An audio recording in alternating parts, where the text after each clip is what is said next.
Grabe, hanggang ngayon hindi pa rin ako makapaniwala na malapit ko nang matupad ang isa sa mga childhood dreams ko. Ito ay ang magkaroon na sariling bangka. Pero bago mangyari... Zap, ako nga pala si Les. Tara, samahan niyo ako sa bawat journey ng mga trip ko sa buhay. Naniniwala ako na we only live once, kaya gawin nating special at memorable ang ating bawat araw. Ano? G? G! Welcome back sa part 2 ng pagtupad ko sa aking childhood dream. For today's update ay babalikan natin yung pinapagawa natin bangka. Ito na kasi yung araw na pinababalik tayo ng manggagawa. Malalaman natin ngayong araw kung okay pa nga ba yung kinuha nating kasko do sa sirang bangka. Umangkas lang pala ako ngayon sa tropa. Nakunpain kasi yung motor nating si Keso. Sakto naman, available tong tropa natin.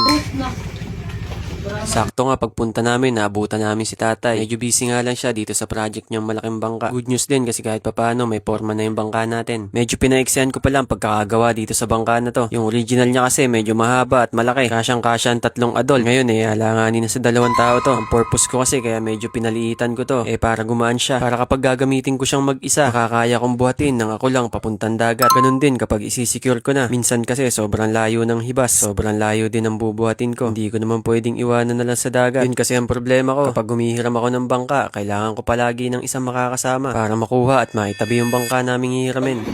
Bahagi lang itong iyon, sir. Bahagi lang itong trabaho ko dito sa nagawa na. Ang bilis niya nga lang nagawa to. Kahit isiningit niya nga lang tayo sa schedule niya. May mga nauna pa kasi sa atin nagpapagawa. Pero hindi niya tayo binigo. Pagbalik natin ngayon, eto na yung natapos niya. Medyo malapit na to sa katotohanan. Siya na pala nag-provide ng mga ginamit na kahoy dito. Napagkasunduan namin na kahoy na lang din ang gagamiting paltek at saka kimaw. Yun pala yung pinagkakabitan ng katig para lumutang at bumalanse yung bangka. Mas maganda daw kasi ang kahoy kesa sa bakal na tubo. Dahil mas may play sa alon ng kahoy na paltek kesa sa bakal na malundag kapag maalon. Kaya nakinig na lang ako sa advice niya. Dito ipapakita niya sa atin yung gagamiting kimaw. Ay, sa dulo ng paltek. Yung paltik. Yung mga ganun. Yung binibili ko rin yung mga ganun. Kung walang kimono yan ay makunya, pangit.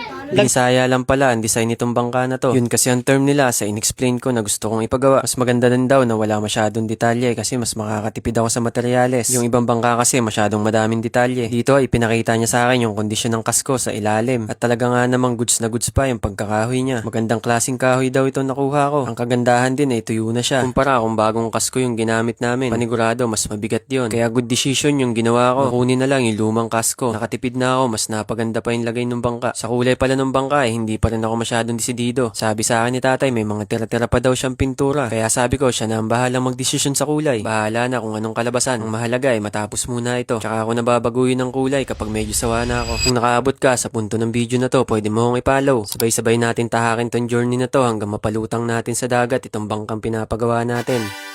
Hihilit na din pala ako ng like at share. Maraming salamat sa panonood. See you next episode.